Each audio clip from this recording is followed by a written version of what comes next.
Hello दोस्तों, आज की कहानी है भाई बहन की कहानी।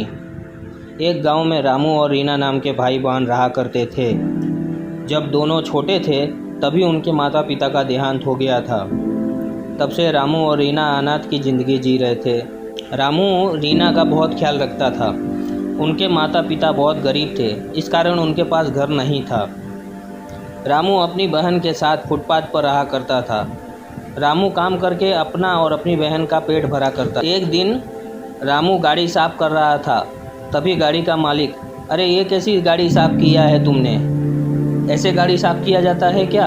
रामू, मालिक मैं फिर से साफ़ कर देता हूँ, मुझे जल्दी जाना है। गाड़ी का मालिक, ये लो 2 रुपये। रामू, मालिक थोड़े ज़्यादा बढ़ा के मिल जाते तो अच्छा होता। गाड़ी का मालिक, जैसा गाड़ी साफ़ किया है वैसा पैसा मिलेगा। यह कहकर गाड़ी का मालिक गाड़ी लेकर चला जाता है। रामू, मुझे दूसरा काम देखना पड़ेगा, नहीं तो हम दोनों भाई बहन भूखे मर जाएंगे। रामू ने सोचा इससे काम नहीं चलेगा, कोई दूसरा काम देखना होगा। फिर वो दोनों एक होटल में काम मांगने जाते हैं, पर उस होटल का मालिक उनसे कहता है, अभी कोई काम नहीं है, हाँ बर्तन मांजने का काम है, क्या तुम कर पाओगे? और वो दोनों 20 रुपये में वो काम करने के लिए राज़ी हो जाते हैं। काम ख़त्म होने पर होटल का मालिक उसे 20 रुपये देकर कहता है कि उस होटल में बहुत सारा भोजन बच गया है, क्या तुम लोग खाओगे? वो दोनों राज़ी हो जाते हैं। रामू और रीना बड़े प्यार से भोजन करते हैं और होटल के मालिक को धन्यवाद देकर चले जाते हैं। फिर रास्ते में एक आदमी मिलता है, वो कहता है कि ये सामान स्टेशन तक पहुंचाना है, क्या तुम कर पाओगे? रामू तुरंत तैयार हो जाता है। रीना वहीं फुटपाथ पर रामू के आने का इंतज़ार करती है और रामू सामान स्टेशन तक पहुंचाता है। तब तक दोपहर हो जाती है और सामान का मालिक उसे पैसे दे देता है। स्टेशन पर 2 कपल दिखाई देते हैं और उनके पास एक छोटी बच्ची थी।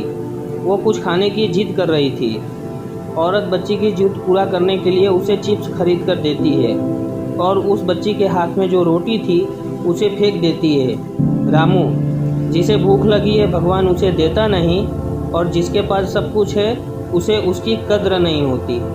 ऐसा सोचकर रामू वहाँ से चला जाता है। तभी रामू को उसकी बहन की याद आती है और वह उसके लिए कुछ खाने की चीज़ें खरीदने लगता है और रामू सामान खरीद कर चल पड़ता है। तभी एक गाड़ी बहुत तेज उस रास्ते से आती है और रामू से टकरा जाती है। रामू बेहोश हो जाता है। जब उसे होश आती है तो वो हॉस्पिटल में होता है और उसके सामने सोहन नाम का आदमी खड़ा मिलता है। रामू उस आदमी से पूछा कि मैं गाड़ी से टकराया, फिर मैं इस अस्पताल में कैसे आया? सोहन, वो गाड़ी मेरी ही थी, मेरी वजह से आज तुम्हारा यह हाल हुआ है। तुम चिंता मत करो, मैं अस्पताल का बिल भर दूंगा। तभी रामू ने देखा कि उसका पैर नहीं है।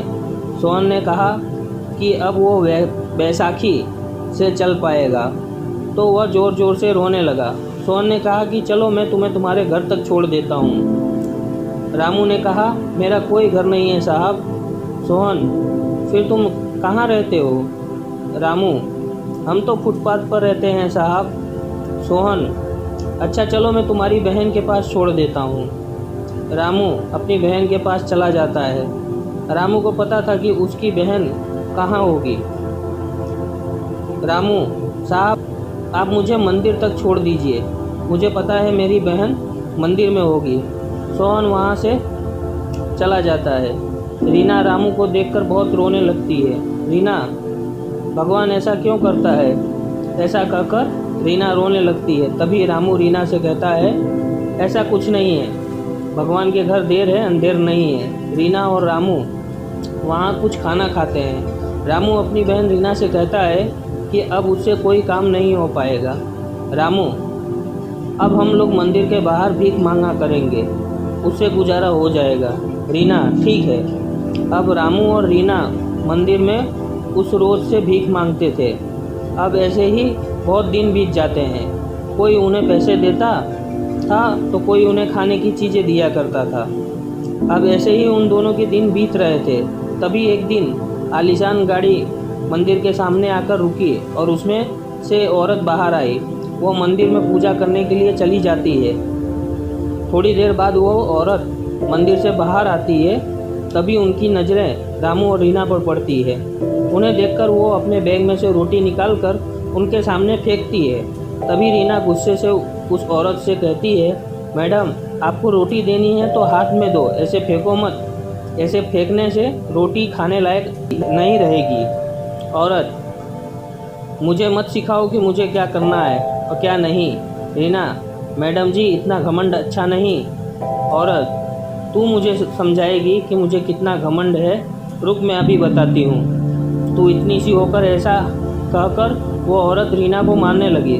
तभी रामू बीच में आकर कहता है, मैडम, रीना को मत मारिए, इसके तरफ से मैं माफ़ी मांगता हूँ। आपने रोटी ज़मीन पे फेंका, इसके लिए रीना ने आपसे यह बात कही। रीना की कोई गलती नहीं है। औरत, तुम समझदार लगते हो।